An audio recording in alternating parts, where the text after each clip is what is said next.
बर्तमान सारा ओडिशा रे गोटे दमन लीला चलछि। दम अच्छी साहस अच्छी पुलिस डिपार्टमेंट रो सरकारी कलर चापरे चेपा न होई जो कसम खाई वर्दी पिंधि निरपेक्षता प्रदर्शन करंतु।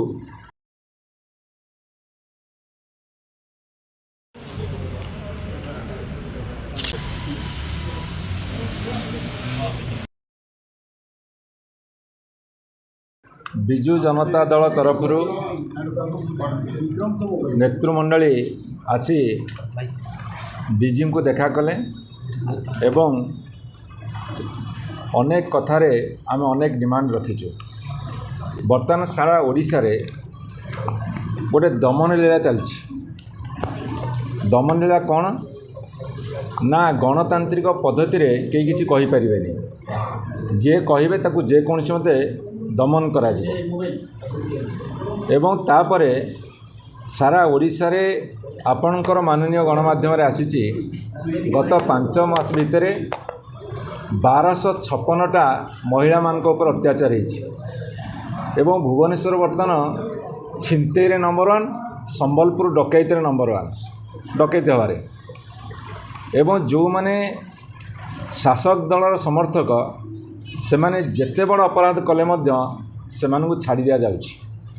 देखंतु जाजपुर गोटे घटना मु उदाहरण आपण मानकु देबी। जो घटना रे मान्यवर धर्मशाला विधायक जाउथिले एवं किछि लोक कौनसी कारणवशतः तांको डिमांड नहीं कि धारणा देइथिले। एम्बुलेंस पछे पछे से गाड़ी को नहीं चली गले। लोक ताकू मना कले। सेथिरे 19 जन बीजेडी लोक को अरेस्ट करागला किंतु विधायक साथी रे ठेंगा बाड़ी धरिकी अस्त्र शस्त्र धरिकी जो माने जाइथिले सेमानकर वीडियो फुटेज विभिन्न इलेक्ट्रोनिक गणमाध्यम रे बुलुथिला पर मध्य तांकु जानवे काहू अरेस्ट कलेनी। ए पक्षपातिता कौन पे एबे किछि दिन लागिगला विधायक सुना चेनटा खोजिकी मिललानी।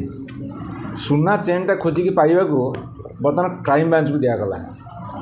ताहले निज पुलिस पर निजर भरोसा नहीं। क्राइम ब्रांच आउ गोटे अंशविशेष तांको दिगला। आम आशा करूँ सुना चेनटा केते शीघ्र मिलिबो। आम आशा करूँ जो माने ठेंगा बाड़ी अस्त्र शस्त्र नहीं जाइथिले से माने केते दिन भीतर अरेस्ट हेबे। जदि पुलिस काम करिवो ताले निरपेक्षतार सह काम करू।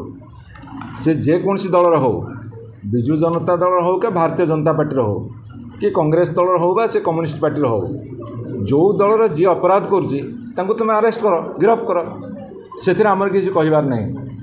किंतु जो माने जगह पर नथिबे सब बड़ कथा हूँ जे भव प्रकाश दास जड़े पेसेंट तांकु जो भाई भाव में अरेस्ट कर भितर पुराई एटा गोटे अमानवीय घटना।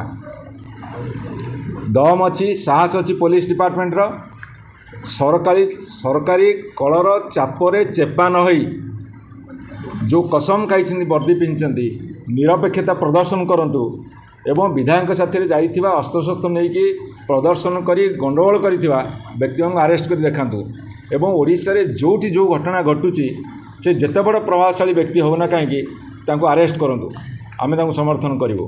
किंतु सरकार चापरे चेपा न होवाकू आमे अनुरोध जनाउछुं।